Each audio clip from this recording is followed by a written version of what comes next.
And then the writhing and quivering of the body became less, and the teeth seemed to champ and the face to quiver. Finally it lay still. The terrible task was over. The hammer fell from Arthur's hand. He reeled and would have fallen had we not caught him. The great drops of sweat sprang from his forehead, and his breath came in broken gasps.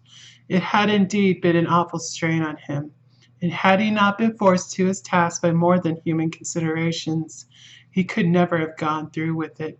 For a few minutes we were so taken up with him that we did not look toward the coffin.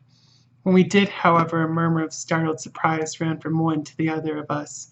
We gazed so eagerly that Arthur rose, for he had been seated on the ground, and came and looked too. And then a glad, strange light broke over his face and dispelled altogether the gloom of horror that lay upon it.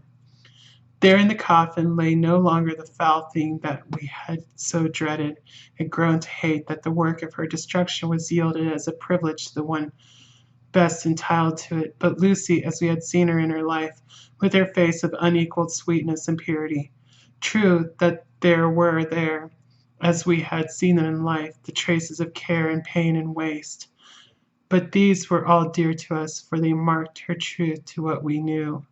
One and all we felt that the holy calm that lay like sunshine over the wasted face and form was only an earthly token and symbol of the calm that was to reign forever.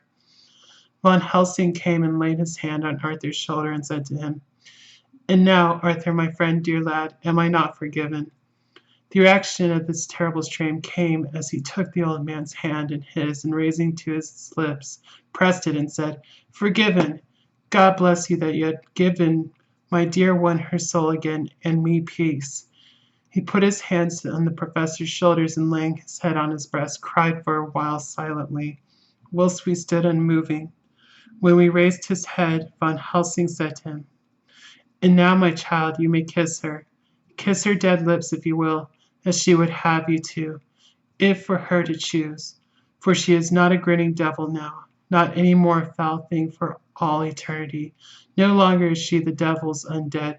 She is God's true dead, whose soul is with him."